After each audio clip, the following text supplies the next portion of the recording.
We are now in learning objective 2 in our management control system and transfer pricing. So we'll look at the benefits and the cost of decentralization. We'll compare it with centralization. Okay, this relates to which aspect of function that you have to perform. It is actually looking at decision making. Okay?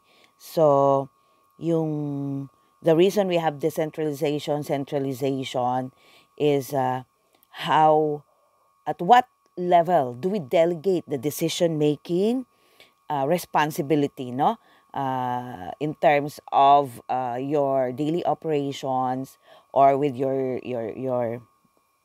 no operational level, tactical and strategic level decisions. Okay? So, when can we actually make use of centralization? Well, you have to look at one, your geographical location in doing business. If, let's say, you're operating only in the Philippines, maybe you can practice centralization and the environmental condition is somehow stable.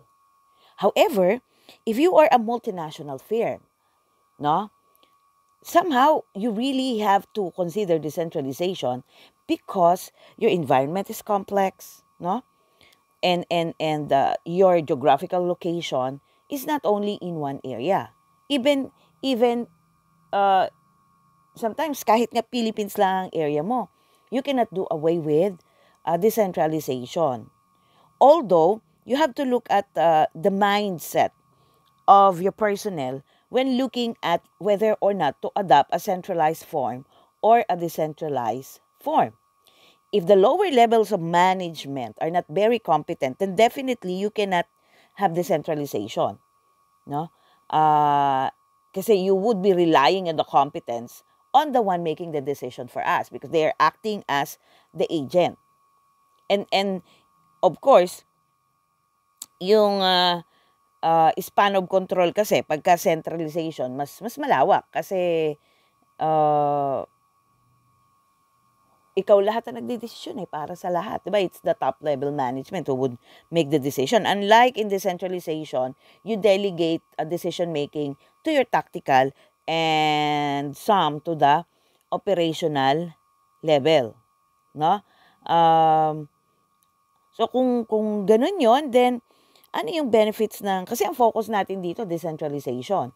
Ma'am, bakit yun na naging focus natin? Kasi we're looking at multinational organization na you cannot do away with delegating out your authority, no? Making decision for the firm. The benefits would be, you'd be able to respond. Kasi you are actually, di ba, malapit ka kasi doon sa stakeholder. Diba? Kaya, ayun, yung sinasabi sa atin na responsiveness to the local need. Kasi you are somehow, sa stakeholder mo kasi, you are closer, diba? Yun. And then, since you're more focused, you can have quicker decision making. And since you are given power, it increases the motivation of the subunit managers. And you are being evaluated based on your performance. And since there's a need for us to be more competent, then we would actually be striving to have more development and learning. And with the practice, sabi nga natin, no, if you're always doing it, you will have a sharper mind and we'd be able to focus on the activities that we are doing within the organization. No, kung halimbawa yung branch lang sa San Jose, no, hindi yung buong Nueva Ecija, ganon. Lalo naman kung buong region or buong Pilipinas. Kaya kung mapapansin nyo, may mga tinatawag silang area manager aside from the manager in let's say in Muñoz, In San Jose, may area manager sila sa Luzon, Visayas, Mindanao. Ganon. But of course, in every benefit, there will be a cost inherent to that. Why suboptimal decision making may occur? Kasi you are looking at goal congruence. Yung aligning the interest of the agent acting for the firm, who is in this case the manager. Diba? They might be short-sighted kasi when they are making their decision. Then, dahil ang focus mo kasi sub-unit, again, you may sacrifice some of the vision mission, no, the goal specified by the organization as a whole, because kaya nga class sa centralized gusto nila to dahil mas standardized eh. Samantalang ang decentralized, 'di ba? You are looking at creativity in implementing, in making decisions, no, at the subunit level. 'Yon. And of course, why it would increases the cost? Kasi more people will be involved. Diba? If you are given inherent in giving more power, there is a remuneration for that. Not only in monetary aspect, diba? But also in non-monetary aspect. Kasi there'll be more involved in gathering information dahil maraming gumagawa ng decision and you have to consolidate yung mga report na ito. Diba? Yan. And maaari na ma-duplicate talaga yung activity kasi may similarity naman yung ginagawa mo bawat subunit. O kaya yun yung isa sa the contention kasi isa lang naman ginagawa but hindi na lang isa na lang magdesisyon, bakit i-delegate mo pa sa iba, no? Yun. So if decentralization is common practice, if you are a multinational company, then whoever is the country manager of your firm, they'd be able to somehow address cultural issues. Kasi 'di ba kanina pinag-usapan natin yung doon sa informal, no, control system wherein we need to address the ethical behavior, the cultural aspect. So ito 'yan no, yung looking at the local business. And of course political condition is different from each country. Or dito nga lang sa Pilipinas, iba sa Luzon, iba sa Visayas, iba sa Mindanao. Even with Luzon, merong mas riskier na area ngayon, 'di ba? Malapit na lalo na pag malapit na ang eleksyon, no?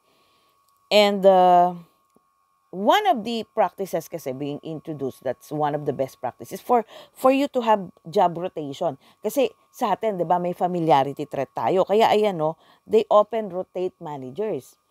And the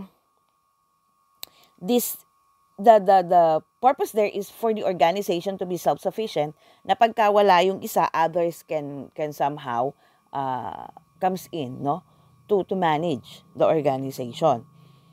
So because of decentralization, that's why we have the different responsibility centers that we have discussed before. And we divide the different activities so that it will be easier for us to monitor the performance of each agent that we have assigned or that we have delegated power we have given the authority to make decisions for the organization. Okay? So, ano na uli yung ginagamit natin to evaluate the cost center? It's a variance. Paano pag revenue center? Anong ginagamit natin? Variance. And aside from variance, returns, no? Kasi sometimes profit and revenue are pinagsasama nila na center, pero pwede naman magkahiwalay, no? And the profit center, of course, it will be return. Let's say return on sale, return on investment. Okay? We can also use segment margin in profit center. Okay? These are what we have to use to evaluate. And then We have investment center. This is, we will have residual income. Okay. And aside from residual income, we can also use return on investment. But most often, we are using residual income or what we call economic value added. Okay? So you have your sample on segment margin, there is the return on investment. No? So we'll look at transfer pricing after this. And thank you for listening. Good day. Keep safe.